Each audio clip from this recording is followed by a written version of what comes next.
Kakaibang bibingka naman ang ating lulutuin ngayon. Napaka-espesyal nito. Tamang-tama naka-harvest tayo dito ng langka. Gagawin natin itong masarap na bibingka. Tara, samahan niyo akong magluto nito.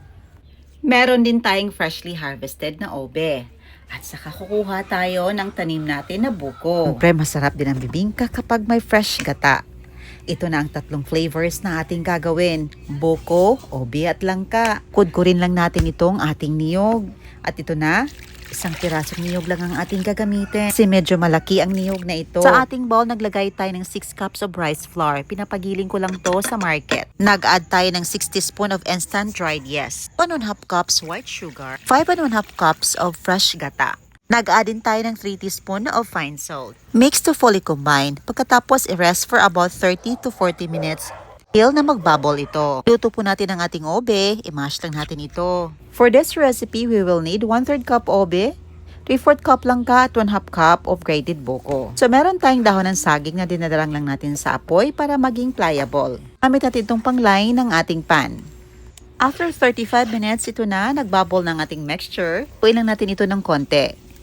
I-divide natin ang ating mixture into 3 parts. Ini-add natin ang ating shredded langka. Magtira lang for toppings. Nag-add tayo ng yellow food color. Pangpatingkad ng kulay lang to. At para sa ating pan, gumamit ako dito ng 9 to 10 by 3 inches na round pan. Lutuin natin ang ating langka flavor sa traditional style of cooking bibingka. Improvised oven po ito. Kawali lang. Preheat muna natin ang ating kawali for about 5 minutes before natin isalang. Pagkatapos, lagyan natin ng apoy ang ibabaw nito.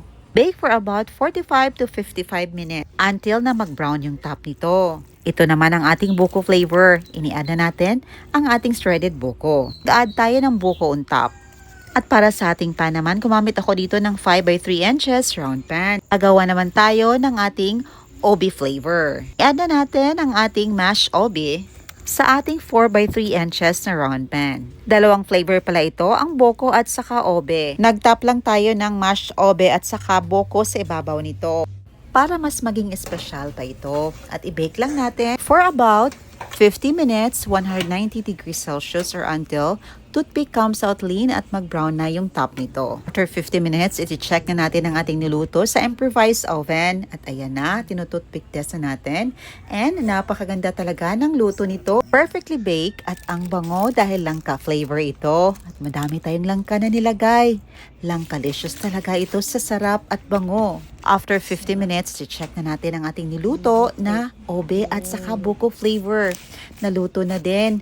Nag-brush lang tayo dito ng melted butter. Brush a generous amount of melted butter on top para mas maging malinamnam at masarap pa ito. Mas maging special, nagtop din tayo ng grated cheese sa ating obe buko flavor. Ito na ang tatlong flavor na bibingka, napaka-espesyal, napakasarap. Ang langka bibingka, buko bibingka, at saka ang ating cheesy buko obe flavor. Ito ang ating langka bibingka, perfectly baked, napakabango, napakasarap. Ito namang ating buko bibingka. Talagang buko-licious sa sarap at napakalinaw pa. Ito namang ating cheesy obe buko bibingka. Napakasarap din at may bits and pieces tayong mangunguya na real obe at saka buko. Di ka magsasawa sa tatlong flavors ng bibingka dahil kompleto sa sarap, dahil siksik at hindi tinipid sa ingredients. Tara, tikman na natin. Pre-una nating tinikman ang ating paboritong langka. Napaka-espesyal nito at ang sarap. Ito din ang ating buko bibingka. Napakalinamnam, napaka-creamy, at syempre napakasarap din. At ang ating cheesy buko obe bibingka. Talagang napaka-espesyal, napaka-creamy, at sakto lang talaga ang tamis nito. The best din itong pambenta. Ayan lang po. Salamat sa iyong panonood. Hoping yung subukan ng ating recipe. See you in my next vlog. God bless you all and stay safe. Bye!